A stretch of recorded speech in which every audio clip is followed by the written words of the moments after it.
This is Sober Nurse 2018. This is a recording about from March 9th, 2025, and this is Beverly A. It comes into a part. She had just said that her father was a horrible alcoholic, raging alcoholic, something like that. And I did hate the alcohol, though, and I hated the disease. But I didn't realize it was a disease back then. But I grew up and got married. Actually, I've been married 5 times.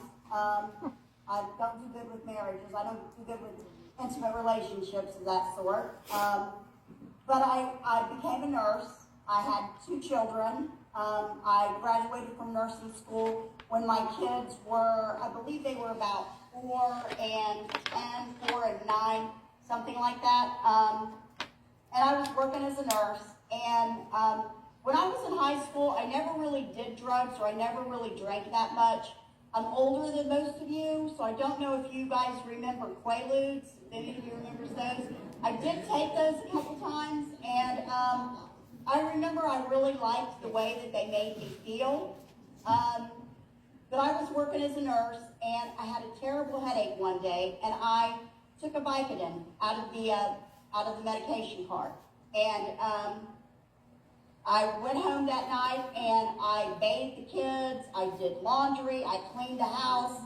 It gave me so much energy that I knew I wanted that feeling again. And my drug addiction quickly spiraled because I started stealing pills, and before you knew it, I was injecting morphine just to get the same high that I had originally gotten from the Vicodin.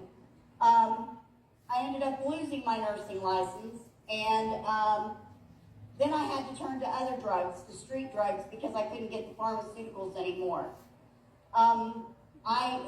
There comes a point where in my life, I'm sorry, I'm going to jump around a little bit, where my kids by this time, it took several years, but my kids by this time were grown. My daughter was, I think she was 18 or 19, and she had a child of her own. And JD, that's my son, JD, he hated me. He hated the drugs. He hated the fact that I lied about doing the drugs. And he made a choice to go live with my mom. And I hate to say it, but I was actually glad, because he hindered my drug use. I'm going to get a drink here.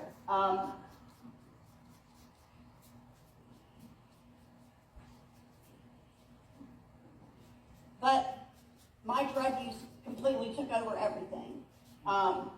It's all that I ever wanted to do. I worked simply to make money to do drugs. So time goes on, and I, because of friends or family or whatever, I have went to treatment a couple times, and I've made some sincere efforts to try to get clean. But I didn't really want to get clean. I was just doing it to keep people off my back, to keep people happy. So I would always go back to using drugs. My drug use got to a point where I was sleeping with people just to get the money to get high. I'm sorry, but that's the reality of my drug use. I had hit rock bottom. My kids were no longer speaking to me. They hated my guts. My parents had both deceased. And when my mom was alive, she was a huge enabler of mine too. I'm going to tell you a little story. I love my mother dearly, and I wish I had one more conversation with her. But at the end of my mom's life, she had cancer, and she was on all kinds of pain pills, and she knew that I liked pain pills. And in my mom's mind, if she would give me 6 of her pain pills a day, that would keep me off the streets. So I would go over to her house every morning and get her 6 pain pills, which only gave me the energy to keep running. But I would lie to her and tell her, this is good, Mom, this is good, and I won't do anything else today. But I don't know if you're a drug addict. If you know a drug addict, we do lie, and we do anything just to get one more. And I'm ashamed of the things I did today. I can't believe I did them, but I did. But I really don't know. Oh, and I'm going to tell you another mom story. Okay, so there comes a point, and I did steal from my mom too.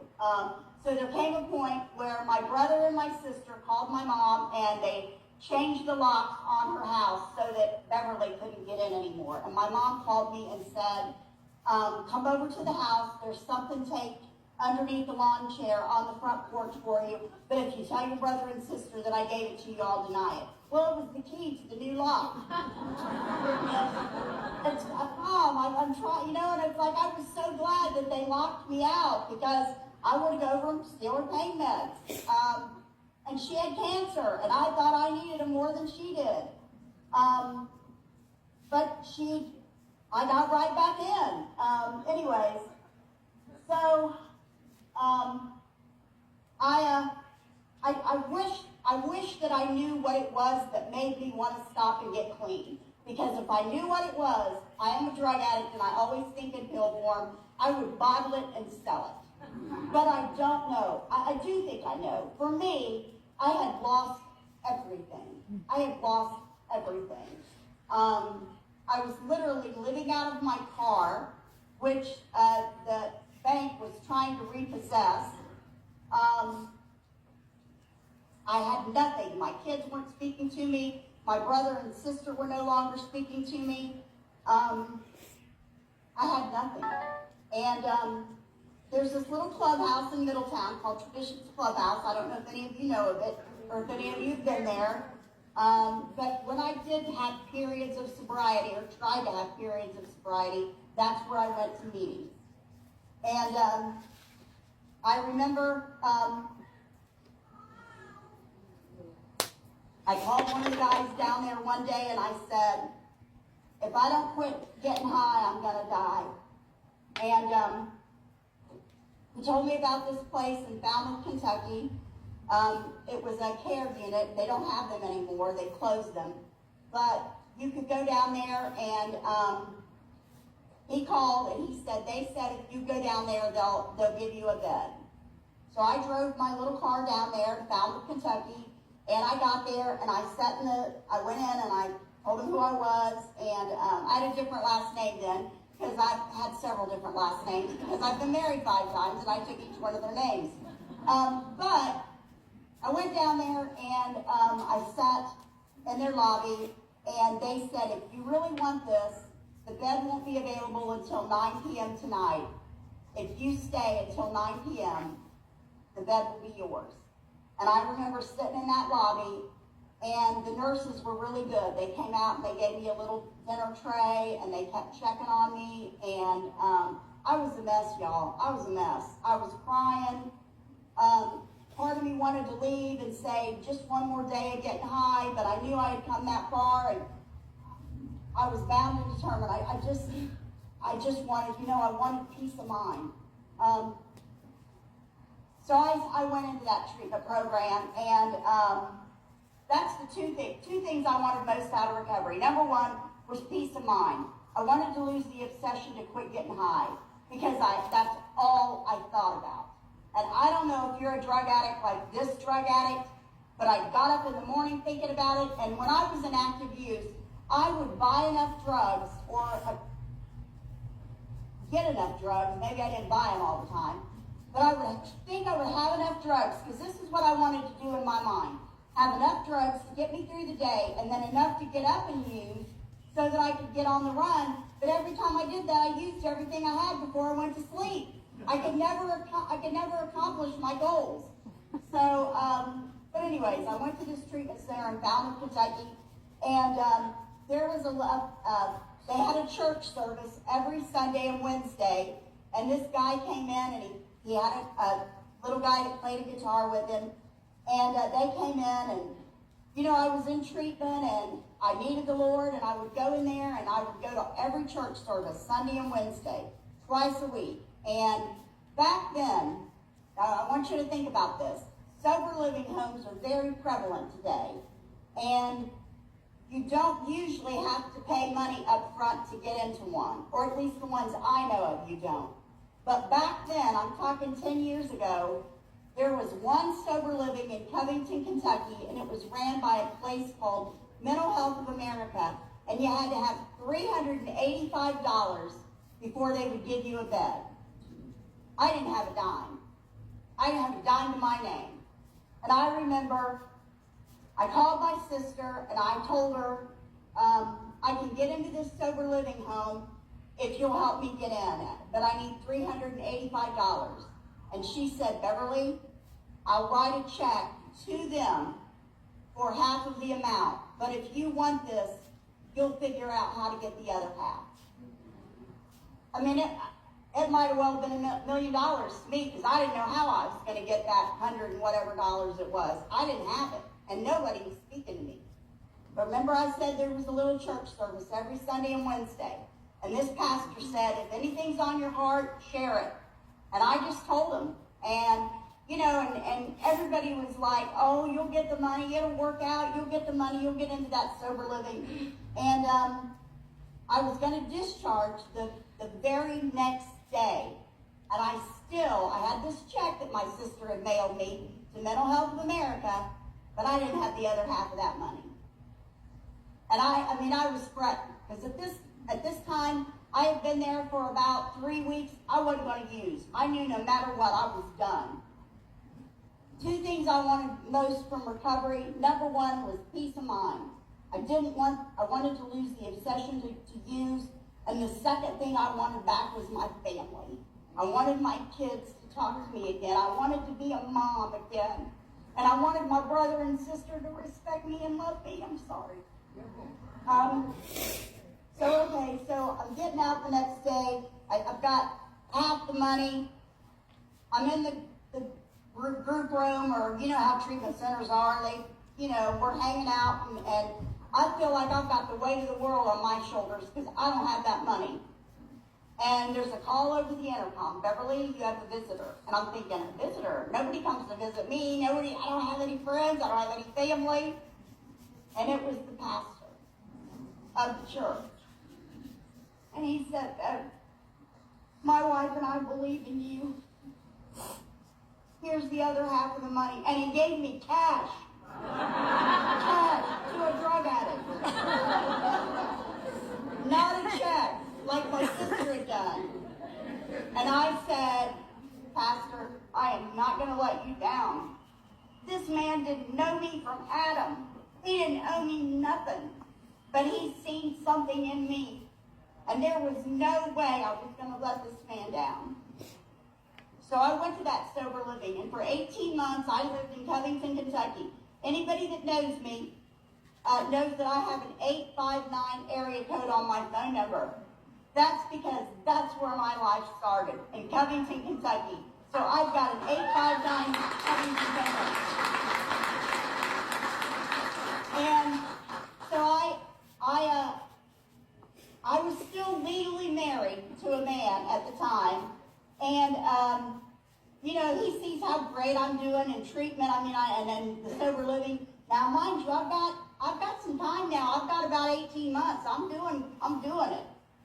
And I think I'm like queen of recovery. You know what I'm saying?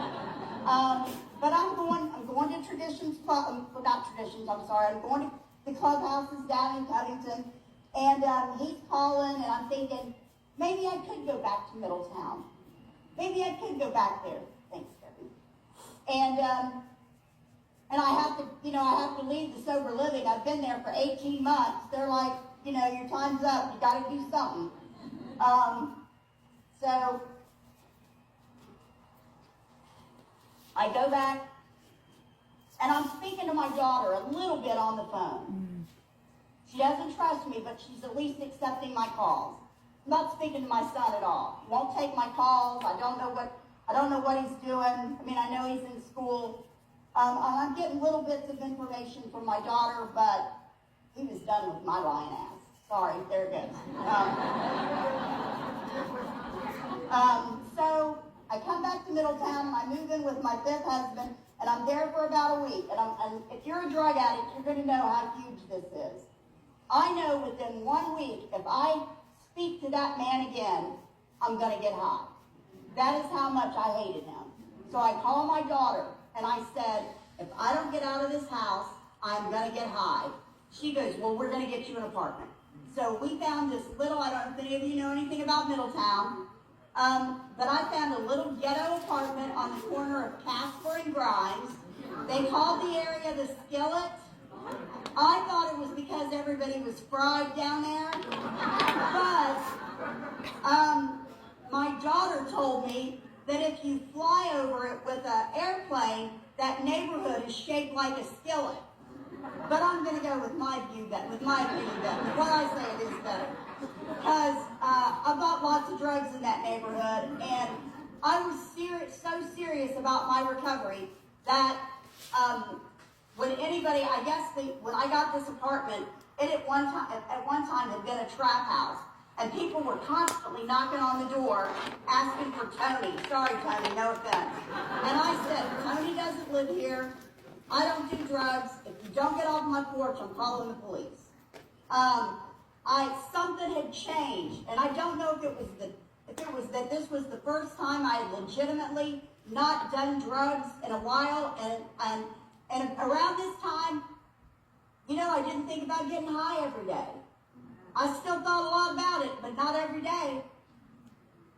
And I'm at a meeting at Traditions Clubhouse one night, and I'm sitting with a couple of my girls, and I don't know if you guys go to 12-step meetings, but if you do, every time somebody new comes in, every head turns, and it's like, oh, what's their story? Are they single? Whatever.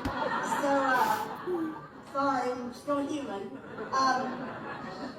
But I had my back to the door, and one of my friends said, now that's a tall, good-looking drink of water. And I turned around and I said, that's not a drink of water, that's my baby. And it was my son.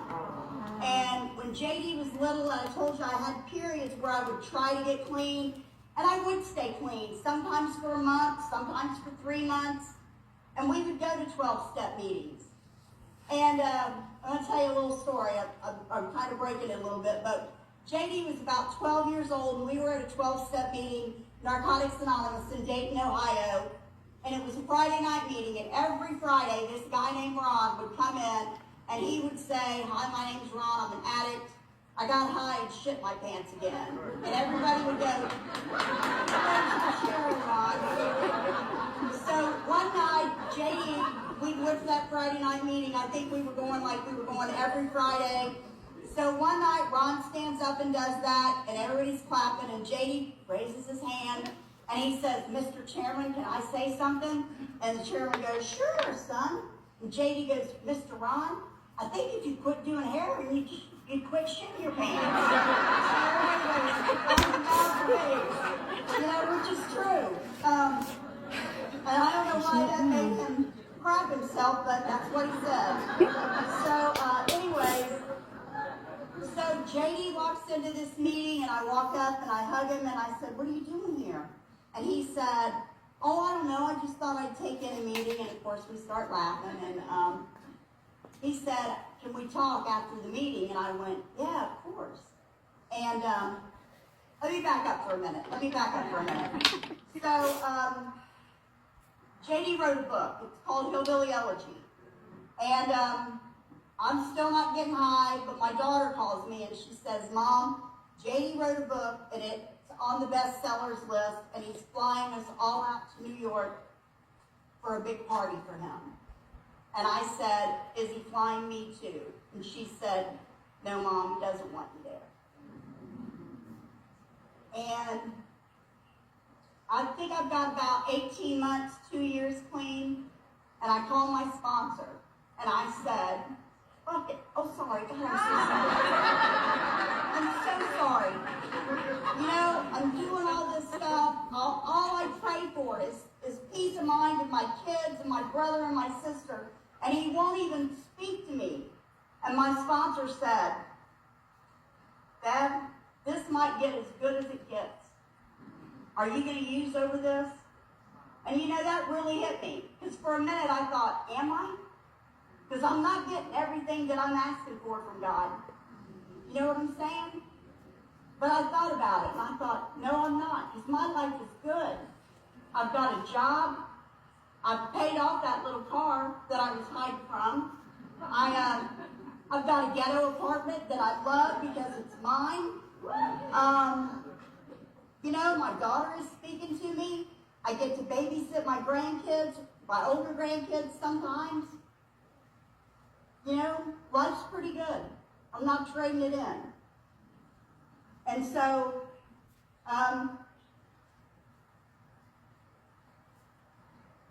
fast forward about a year, maybe 2 years. I have no concept of time. I apologize. But we're back at the AA meeting at Traditions Clubhouse, and JD walks in and he says, "Mom, I need to talk to you after the meeting." Now, mind you, I have not spoken to my son in about 4 years. He won't take my calls. He won't speak to me. And I'm like, you know, what do you want to talk to me about? And he said, I just don't want to talk to you. He said, they are going to make a movie out of the book, and you're not going to be portrayed very favorable. And he said, "Mom, honestly, I thought you'd be dead. I didn't think you lived this long. And if you want me to call the whole thing off, I will, because I don't want you to get high behind this." And I said, "Well, do you think this will help you heal?" And he said, "Yeah, I do." And I said, "Don't call nothing off. My shoulders are broad today. I got God with me. I got my clubhouse. I got my people. I'm not getting high today."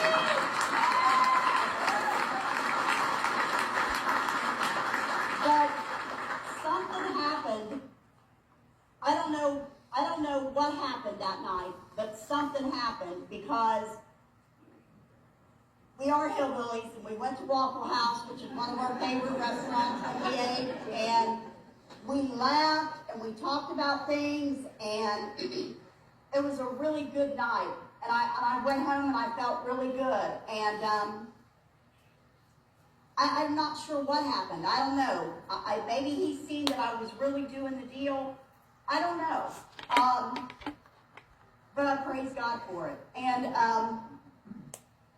so, you know, we're not like, he's not like calling me every night or nothing. It's not like that. It's like I'm still doing the reaching out, and, you know, he's still kind of standoffish, but a little bit of time goes by, and he said, I get a call one night, and he's met this beautiful girl in college, and she's pregnant, and he says, "Usha's in labor.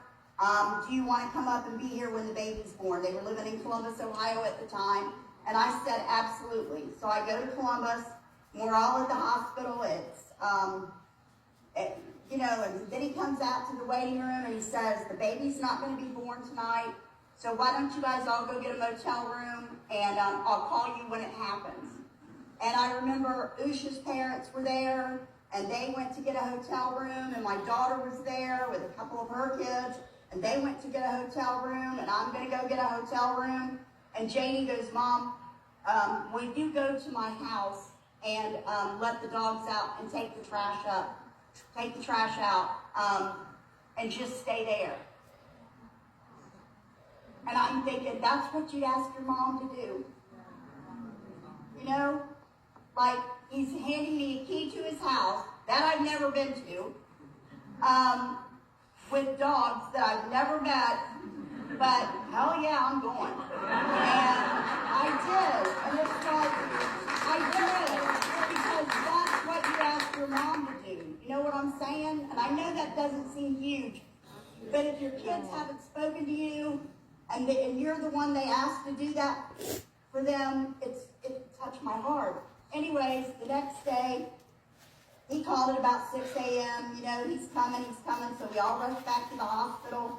And I remember walking in, and he was sitting on the couch holding this little bundle, and he looked up and he said, "Mom, would you like to hold your grandson?" And I said, "Yeah."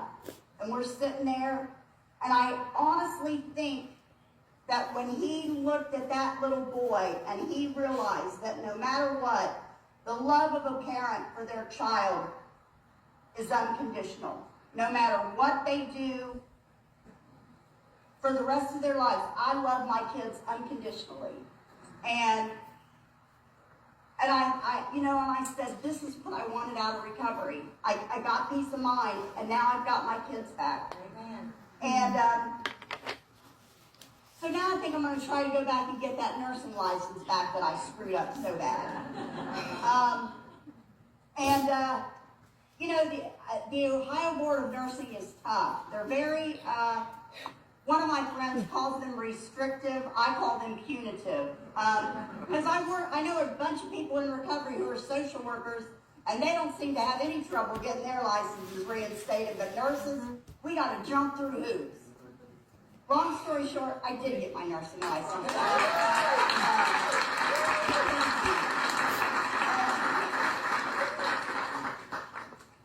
I do work in the field of recovery, and it's my passion. And I want everybody to have what I have. And no, life on this side of the desk is not perfect. You know, I still don't have all the money I want. I'm not 29 and a model. But I would much rather be on this side of the desk than that side of the desk. Life in recovery is good. It's really good.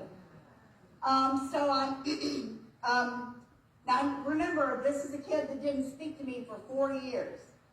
Probably longer, I don't remember. But whenever they made the movie, we got paid. I got paid very well. And I remember I'm on the phone and JD goes, what are you going to do with your money, Mom? And I said, I'm going to buy a house. And he goes, oh, that's a wise investment. So, I just thank you. So anyway, I didn't get paid like he got paid, but I got paid. Anyways,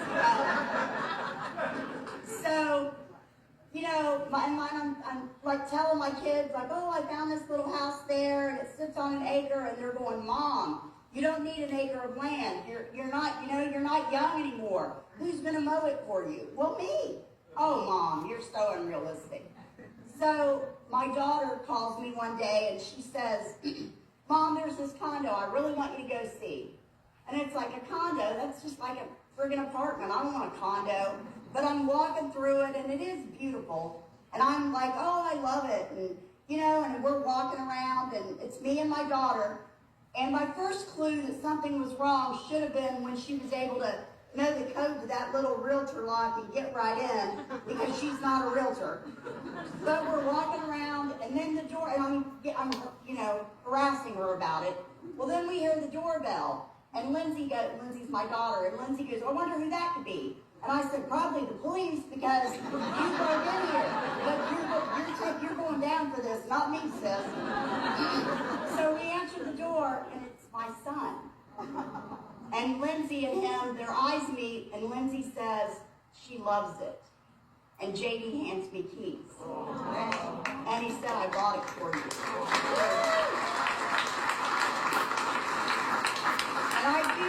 And he said, that's for staying clean for 5 years. So that was in my 5-year plea.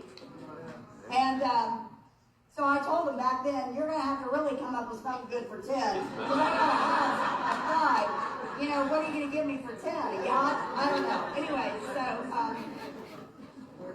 so I'm in my little condo, and, I like I said earlier, I don't do good with relationships.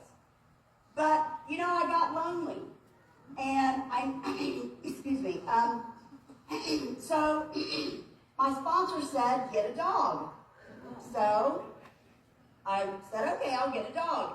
So I tell my daughter I want to get a dog, and we find this place in Kentucky, and we drive down there, and I'm looking at all these dogs, and they're like, they're cute and everything. But there's a glass window about this size, not very big. And I look through it, and I see a dog in there. And I said, can I see that dog? And they said, oh no, that dog's gonna be euthanized. She's untrainable, and she bites. And I said, well, can I pet her? And they said, you have to sign this paper. Well, I'm telling you, that's my dog's day. And I love her. Her name is Belle, And we're just two old ladies. Belle's had a hard life. I've had a hard life. But I'm not lonely anymore because I take care of Belle. And I've got my job, and I've got my recovery, and I've got my family. And I'm sitting on the couch one day, and I get this telephone call, and it's my daughter, and she's crying, and she says, "Mom, can I please come and stay with you because Kevin and I are getting a divorce." She had been married for 26 years, and I'm sad that they got a divorce, but that's what you ask your mom to do, you know? And thank God I had a place, and thank God I'm clean, and thank God that we, you know, that Belle and I had the room for her to come and stay with us. And she goes, "Mom, I'll only be here for a few months. I'll get back on my feet." Well, that was 2 years ago, but that's okay. Because I like having her there. And we just kind of work it out, you know. Although every month she says, "I'm going to give you a little bit of money this month," and I'd have to see $1, but that's okay.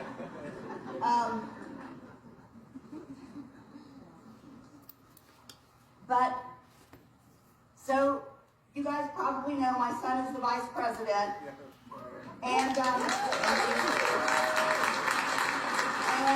know, we had to go for the inauguration and all that, and they gave us all a different. We all had an itinerary, and when I got my itinerary at the actual ceremony, I had to be at wherever I was. I don't know because I had a driver. At a certain time in the morning, and I called one of JD's staff people, and I said, "It says here I'm supposed to be on stage." And she said, "Yes." And I said, "Are you sure he meant me? Because he doesn't really like me that much." And she said, "Does he call anybody else Mom?" And I went, "No, I don't think so." And she said, "He specifically said, I want Usha, my kids, and my mom." Wow. And that is what recovery has given me.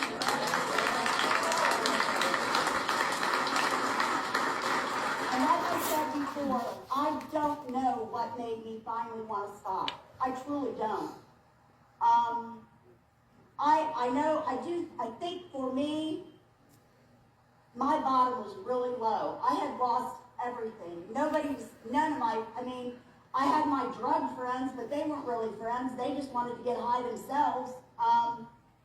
But I had nothing. I had nobody. I had no money. I was homeless.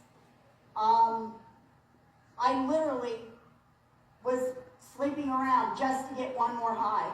And that's pathetic. But it's reality. And I wished I knew what made me, what makes anybody, you know, what would work for anybody. Because like I said, I work in the field of recovery, and sometimes it's like a revolving door, and it's heartbreaking because I see the potential in some of these people, and all of these people actually, and they don't see it in themselves. But I can promise you, if you're on the fence, or if you are a drug addict and you're wanting recovery, this is so much better. It truly is. I mean, you feel your feelings, and sometimes that's hard, but you got to just walk through it. It gets better. And whatever you ask God to give you, I guarantee you, if you made a list, you'd be surprised. He'll grant you your list and 3 pages more on your list. I have things I never thought I would have just because I'm in recovery. You know, getting to come here, because of the platform, because of who JD is, I've been given a huge platform to speak about recovery. And I'm so honored, because if you knew me then, I was, like I said, I was a low-bottom drug addict. And it's such an honor to come and speak to people and try to give them just a little bit of hope. My life today is wonderful. I live in that little condo with my daughter and my dog, Belle. I speak to my son at least twice a week. And it's because he calls me, because I'm very busy.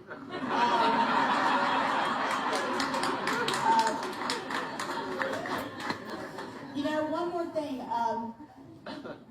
You know, JD, right after President Trump asked JD to be his running mate, JD and Usha had this trip planned to go to Ireland, and I kept their kids for a whole week. This is a man that trusts me enough to keep his kids for a whole week.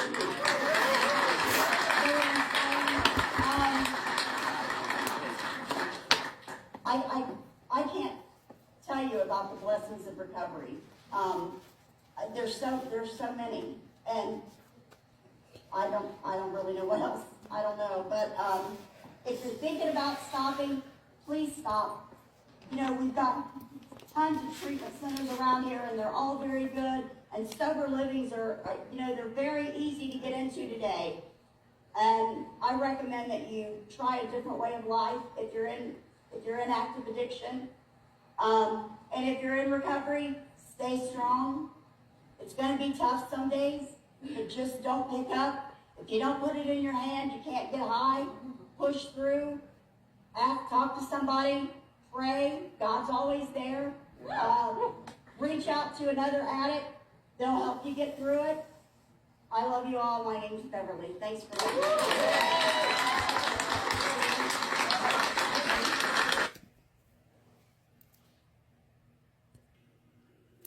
All right, that was Beverly A, and that was at a Celebrate Recovery meeting in Lebanon, Ohio on March 9th at, I think we started like 7, but the year was 2025.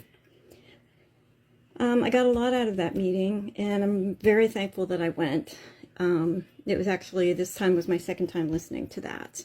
By the way, my name is Sober Nurse 2018, and I have 7 years, 3 months, and 15 days sober. Excuse me. Some of the things that I got out of this is, you know, that she cannot believe what she did in her addiction. She doesn't ever see herself, you know, doing that now. I definitely identify with that. Unbelievable what I did. Never would have saw myself being what I was. Going out of my way, you know, to get alcohol, searching the couches. You know, the worst thing that happened to me is when Country Fair here in Erie County decided to sell alcohol, and cheap. That just opened the floodgate for me. I just wanted everybody out of my way so that I could sleep and just sleep and sleep and sleep. I didn't want to die, but I didn't want to live, and I definitely was not living. I lost everything. I lost the family farm.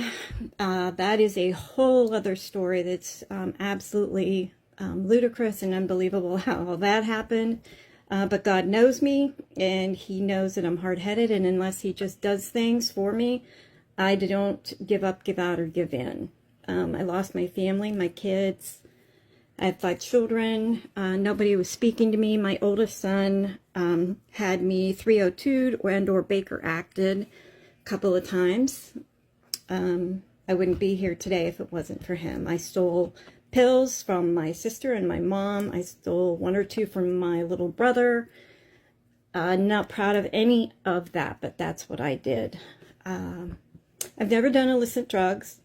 I've never smoked a cigarette or gotten high, although I'm told that probably that would help. I know that I could not do those things because I'd be off and running. If I did, you know, as much as I love opiates, good God, if I did heroin or anything, I would be dead today. Absolutely. Thank you, Jesus, my higher power, that I never picked anything like that up. I've never done anything like methamphetamine or anything like that. It was prescription pills or it was alcohol. Yeah, I definitely would be dead. Thank you, God, that I am here when I am today. I I don't do well with relationships. Like she had said, I had been married for 30 years. However, and when it comes to relationships, I would say that I am kind of like a sprinter. I'm not in it for the long term. You know, I like to be very serious. I want to help people. I want you to be okay. I wouldn't be a very good long-term counselor.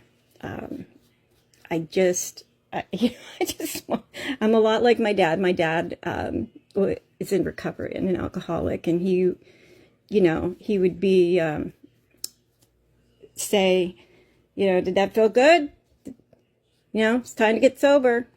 What the hell's the problem here? Let's go. And back in those days, he would help people and take them into Serenity, drunk houses. So anyways, that's one of the ways that I identify with her, is that I've never really had a deep down sponsor. I still kind of looking for that experience, although I am stable in my recovery. I just have not done deep stuff that I know that I need to do. As far as the movie goes, I knew nothing about it. I didn't even know who her son was. I was like, who the F is that? Anything like that. I ended up watching it this past August. And I actually stopped it for a hot minute because, I heard overdose and I had to look up and see if she was dead, because I'm like, she's dead, that's it, I'm done. I can't watch this. But she wasn't, and it was really, really good. There was a lot of things that I could identify with. I could come in and out of several of the characters. JD's grandmother, her mom, reminds me a lot of my mother-in-law, Okay, so anyways, I recommend watching the movie if you would like to. It was good for me. Some other sober movies. There's one that, there's Smash, there's 28 Days. A lot of these ones that they have out now are really good. Really, really good. I think it's Muriel's Wedding or something like that. That's a good one too. As far as keeping sober, or my suggestions are, this is one, painting. I crocheted until the cows came home. This past summer, I've had some really heart-wrenching, looking into my soul stuff happen. And a lot of it has to do with my nursing license. I have not used, I have not gotten drunk, I haven't done anything like that. It's just one of those things like what happened with my house. It's unbelievable what has happened. And I am not working right now as a nurse. My license is still on probation. And if anybody wants to talk about anything like that, I really and seriously have been in the depths of dark reflection. This is March 15th of 2025, and I really wasn't doing too well today, and so I decided to listen and to do this.